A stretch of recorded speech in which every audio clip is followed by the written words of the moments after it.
thank you so much for watching Canine Kate. I'm Kate, a television news reporter and animal lover, and this is my rescue dog, Izzy. And the whole purpose of this page is to really bring you behind the scenes into the incredible things happening in animal advocacy, and this story is absolutely one of them. I found out the city of Atlanta has a police officer dedicated entirely to investigating animal cruelty. She was kind enough to take us on a ride along and really show us different things that are happening in the city that even I had no idea about. She was so honest with us in what it takes to actually investigate these crimes and bring these criminals to justice. I wanted her to tell you her story in her own words.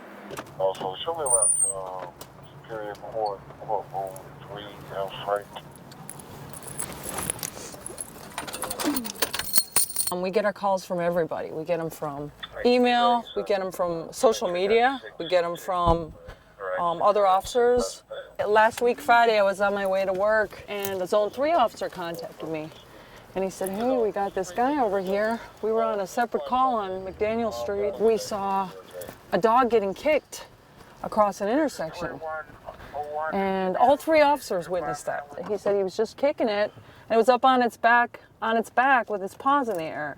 And the guy's just kicking it across the street. We usually try to get the dogs away. We're gonna charge someone with cruelty, we get the animal away and hold them until the court case. Because it's just like a child. You don't leave a child in a situation where they're being abused. And it's just like with the kids, you know, when they're younger, they don't have a say-so in what's happening around them or what's happening to them. So you gotta protect them where you can. How did you get into this? 1032. Kind of by accident. No, I was only on the streets for a couple months, and I was doing an alarm call in the middle of the night in Zone 1, and I stumbled across a dog in a box on the side of a tire shop, and I almost tripped over, and she just was laying in this box. It was the strangest thing, this big dog. And went back, she's still laying in the box. She was just laying there? Yeah, I didn't know it at the time. She'd been hit by a car. She stayed with me for 16 years. So she was the impetus for everything, because up until that point, you know, I liked my life. It was fancy free, could come and go when I wanted to. And I liked dogs, but I didn't have any intention of having one at that time. And she came into my life and just kind of changed everything. So it's crazy. When it's super cold, I think about it all the time. Those animals that are out there without shelter. When it's pouring rain, I think about it all the time. When it's so hot, I think about them out there without the water. It's just like, okay, come on, chill, chill, chill, you know? Well, it's constant. Yeah. Yeah. But we've had a number of different weird cases too. We've had llamas, we've had goats, chickens, you know, we get the Santeria with the beheaded chickens and the goats. We had a bearded dragon, cats, dogs. We haven't had a pig yet, thank God. Or I haven't had any snakes yet. And I haven't had I did have a turtle, which is kind of interesting. That is interesting. Some domestic violence incident where this person threw the turtle as a punishment and cracked its shell wide open. And oh no! They'll do all sorts of stuff to just get at the significant one. They'll just use an animal to do it. So because they know how much that person values that being, and they figure, well, I'm going to get back at you. This is how I'm going to do it.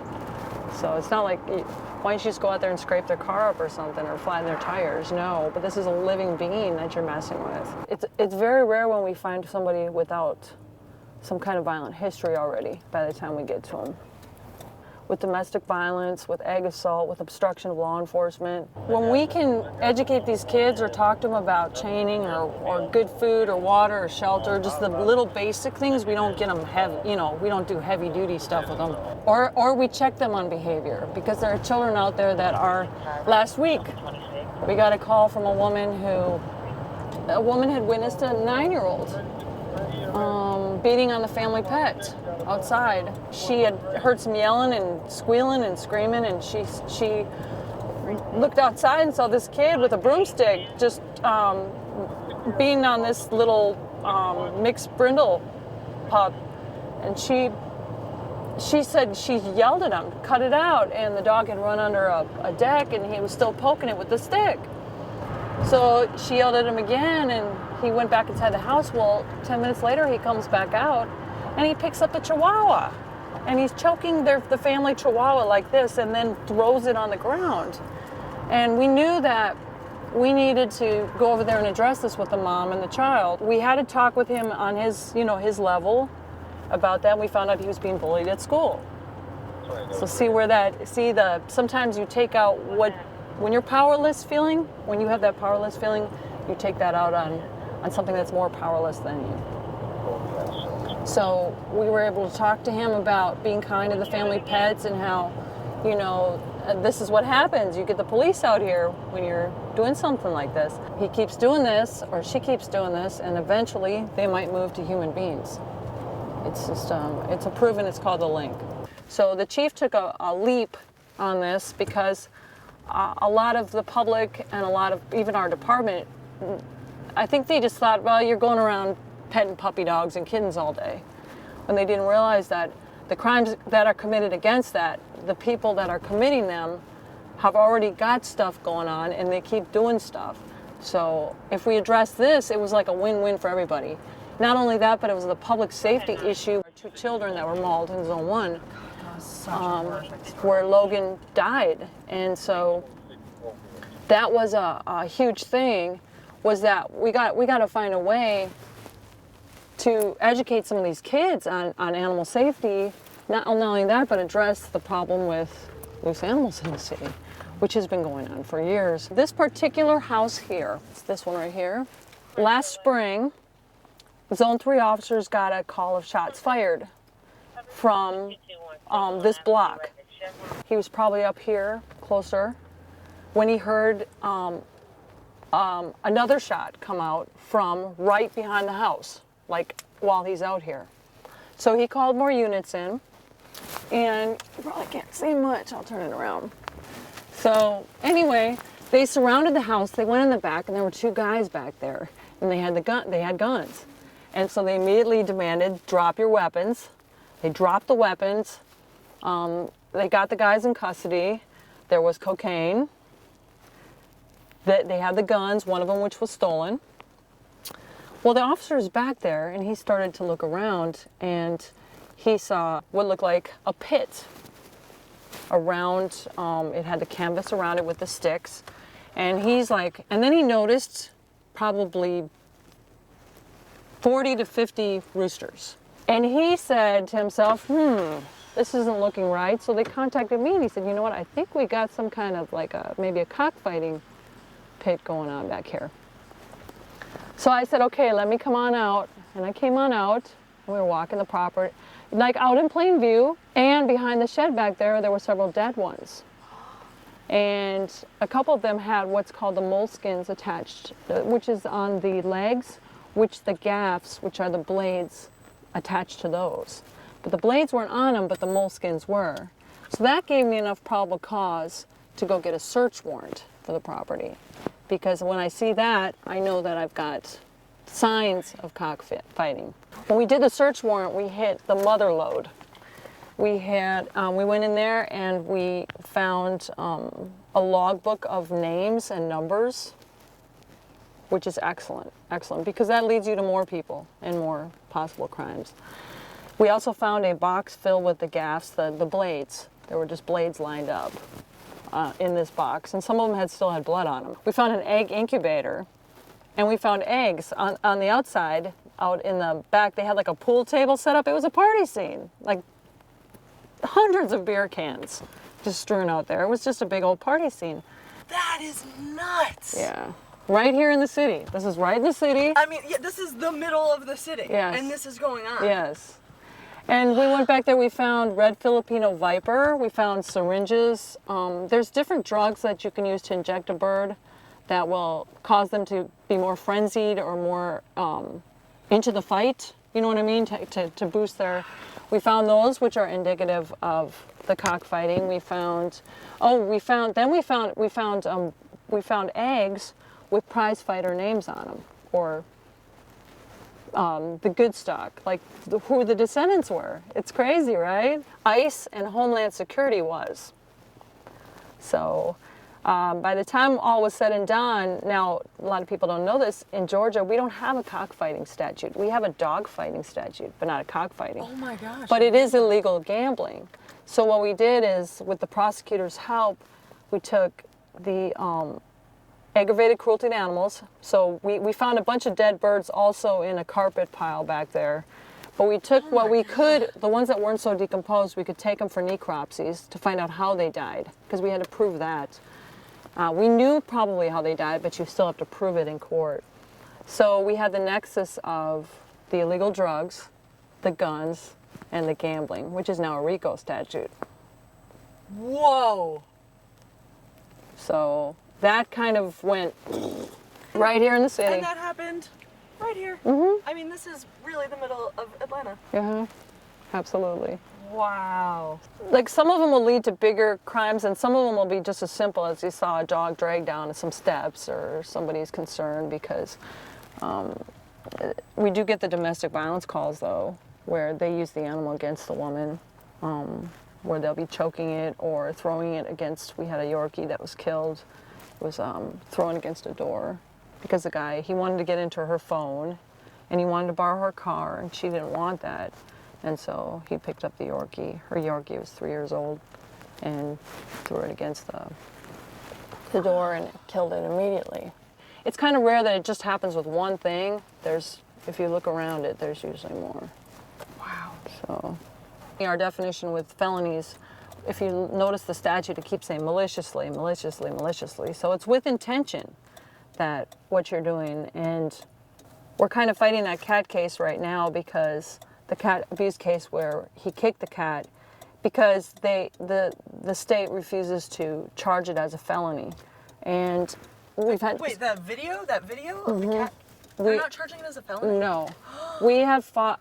A lot of people have called down there to find out why we can't go with the felony. Basically, they're saying that, because we never found the body. The night that happened with that cat was the last night that it was seen alive, or seen at all, I shall say. And so they're saying, well, we can't prove the injuries on it, which to me is crazy, because why can't you just bring in a vet? We have a case from last month where a 8-year-old was holding it's a chocolate lab mix named Lady, on Hightower Road in Zone 1. And this piece of work came along, and the dog was out in the street, and it was barking at this guy. It wasn't lunging, it wasn't biting, and the 8-year-old ran out to get him and was trying to pull the dog back, and the guy pulled out a 40 and shot it in the chest while the child was holding. They've been really messed up over this. Like, we still haven't found that individual, but we're not giving up. We're getting little tips here and there, but nothing. A lot of people don't want to talk. They're very, very hesitant because of retaliation. I feel I'm very, very proud of our officers. Our officers are so stepping up to calling in these crimes and seeking help. I've never seen that before in all these years. And I think they're starting to see, they're horrified by this too. They just didn't know what to do about it before, because nobody's trained in these kind of crimes. They do take a special kind of training to understand what you're looking at and what applies with this statute, and when you can take a dog, when you can't, when there's a necropsy needed, when there's not, when there's photos needed. I mean, because the animal can't tell you what happened to it. The only thing that can tell you is an eyewitness, a confession, or the animal's body. The animal's body can tell you what happened. It's pretty amazing. You have got to pace yourself, because you can get super jaded and you can start looking at all humans as, not good. Let's put it that way. So I do want to talk about that a little bit when you say pace yourself, because how do you do that? You're doing this day in and day out. You have to have boundaries. You got to know when to shut it off, because this phone will ring all night. It will text all night. During cold weather, it's crazy, because everyone thinks everywhere there's a dog freezing or a cat freezing. So in the middle of the night, they'll just be, can you check on this? Can you get this? I'm really worried about this one. This one's not moving, I mean, really. And some people will just make it this huge thing, and you're like freaking out thinking, is that animal going to die if I don't take action? You know what I mean? Or if this doesn't happen. So you got to know when to shut it off. You got to have clear boundaries. You got to take your time off and do something completely different. And then when you're at work, you do it, and then you've got to shut it off. How hard is that for you to shut it off? Because, I mean, this is clearly a passion of yours. You tend to get overwhelmed with the magnitude of what's going on out there. You're thinking, wow, you know, like, you know, you're just uncovering the tip of it. There's much more out there that people are not even reporting or nervous to report. Every day you got to replenish it so that it's not depleted. That everyone says, well, this is your passion, this is your passion. It is your passion, but if you can't let your passion eat away, so that you're not effective, or you're not able to contribute anymore, because it hits so hard, so close to home. No, this is a heat sensor. Oh, a heat sensor. Heat sensor. Okay. So when it gets hot out, excuse me, when it gets hot out, we are very fortunate. Our city ordinance states that as long as we can articulate why, the temperatures, everything about it, if we need to go into a car, we can break a window or use whatever force necessary to get into a car for a hot car with a dog or cat, any kind of animal that's in a hot car. So this is perfect, because when you can read the temperature through the window on the dashboard. We've encouraged officers to get them as well. They're about $15 to $20 on Amazon. For years I was just buying it on my own. I just go Family Dollar, Dollar General, you know, and I'd just pick up a 6-pack or 12-pack of kibbles and bits. There's crack cocaine for dogs, kibbles and bits. That you can get any dog to do anything with kibbles and bits. And just drop it on the ground and let them eat and keep moving. A lot of this is paperwork, though. You have to do very detailed paperwork on what you did, what's going on, A SWAT officer who was out on a call, he was posting at a house next door. The call was a child that was shot at this particular house. They had this area, and he's up in somebody else's yard, and he sees these two little ones, a terrier and a Shih Tzu mix, and they are just one of them is missing most of its hair. He sends us these horrible pictures. Like, one of them was just matted to couldn't see the growth, and they're chained up. These little dogs are chained up or tethered up, and they've got one little shelter to share. The water bowl had algae in it. Hold on, I gotta put my glasses. I'm at that age. I can't see anything without them. So, and he had, sent us. Now, if you could see, oh my God, those are fleas. And this, obviously, the dog had a flea allergy, and it took away. It was scratching so bad, and that that was just a normal thing. But the female dog, I mean, you can't even. Like, she can't see at all. Yeah, I mean, come on now. They're living like this. So we do before and after pictures. We take the pictures at the scene, and then by the time the court rolls around, if it's 2 or 3 weeks with environmental court, we'll go to the shelter and take pictures after. Here you are. Where are you, Pumpkin? Oh wow. I mean, when you bring that to court, right? And then I think we took the one after. She had gained 7 pounds. This guy had her chained up to a tree. Another angle, or we'll take different angles. See the head bone, the spine, the hip bones, and it was chained up. So we seized that dog, and sometimes they want him back. They're adamant that they want him back. Which that to me is shocking. You would treat an animal like that and then want it back. But the interesting thing is, in the city and the environmental, if you are found guilty of cruelty to animals, you cannot have a dog or cat or any animal for approximately 1 year. Sometimes the judge will give them 2 or 3 years. The only thing is, how do we follow up on that? Because there's a lot of people out there that absolutely love their animals. This is Mr. Robinson and his dog Bear Bear. Oh, let me get a quick shot of it. And that's someone who you... Oh, yes. He's I've known him for years and years and years, and he graciously allowed us to borrow Bear Bear. Bear Bear was losing all of his fur, and he had a really bad flea allergy. Mr. Robinson tried to treat it the best he could, but I went by there one day and I said, Mr. Robinson, we got it. Can I borrow Bear Bear for an hour? Now, he will not let, that dog is his soul. But he trusts me enough. He's known me for 10 years. We met on a call way long ago down in the bluff. And he trusts me enough that he said, okay. So I borrowed it. And I'm shaving him down, gave him flea and tick stuff. That dog looked like a completely different animal by the time we were done with him.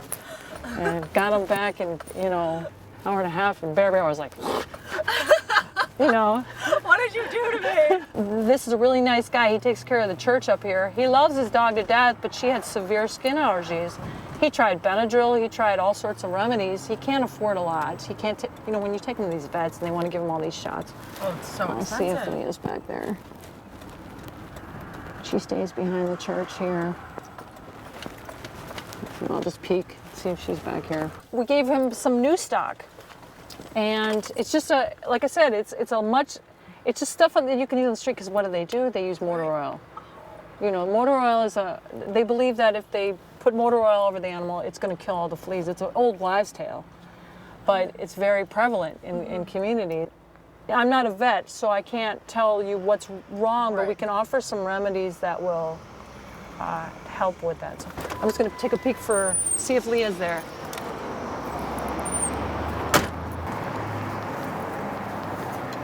Are you okay? Like, I hadn't seen her in a couple months, and her hair has grown back. She used to be she used to be missing all of it in her back end. Yeah, we've talked to him. She is unfortunately tethered up, but he lives in the church. He takes care of the church for him. But this dog actually eats really well. She gets, I came by one day. He had given her Long John Silvers, so.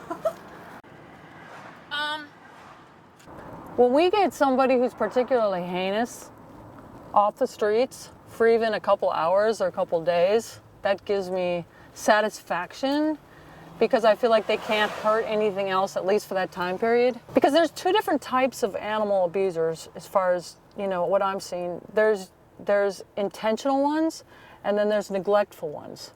And the neglectful ones can usually be educated or brought services or bring them up to legality. The intentional ones are malicious people. The things that they do to animals are just mean-spirited, and that drives me towards, I don't have, we're just police. We put them in jail. We don't have any control over the judges and the courts. I mean, although we do follow the court cases. I think what drives me, though, also is that, it seems like Atlanta is seeing this as an actual crime. People are very disturbed when they see stuff like that, because you recognize that most animals are pretty innocent. They don't think with ill intent. When we get a particularly bad guy or woman off the street, it gives me a certain amount of satisfaction, because I felt like maybe we got some justice for that animal. With that court case, with the cat case, I was like obsessive OCD about that for a couple weeks, I won't lie. I sat at home just poring over video footage of that gas station, just waiting for a picture of his face. You know what I mean? I just wanted a picture of his face. Because I knew that if we could get the face out there, maybe they're not killing, but they're going on to commit other crimes. And so I feel like Atlanta's waking up to that understanding. Oh, whenever you tell them about a case, and then you'll say, well, yeah, and they were also arrested for this on top of it. You're like, oh. And any naysayers out there, because I heard there were some folks that were not happy because my position took away from another officer on the street doing real crimes. Does that make sense? Like, people were complaining. Well, how can you justify somebody, or do you care more about animals than people? And that's when they didn't realize the link. They didn't realize that we deal with children, we deal with spousal abuse, we deal with all more than just, like I said, going out there and petting the puppy dog's head. Wow, you could show a correlation between this crime, that crime, this crime. This is where that dog was kicked down the street here, was kicked across the street last week. And 3 officers, I can't believe isn't that wonderful though? We had 3 police officers that witnessed the dog getting kicked. The guy's on probation, so with him being on probation, now he's committed a new crime. There it is, you know, so. Do you see what you're doing as a calling? I wanted something like this particular unit to happen for years and years and years. But it wasn't until Chief Shields came along that anybody started to really look at it as a serious thing. So I don't care. I don't care what they've called me over the years and stuff like that. But people also know that if I get involved, you know, there's probably going to be an arrest that's being made in some way, shape, or form, because if it needs to be, because I'm not playing with this stuff. This is not a let me just look the other way, because that kind of stuff keeps me up at night. And we're going to keep following her investigation, so if you want to see more stories like this, please hit like on the Facebook page, subscribe on YouTube, and keep tuning in to K9 Kate.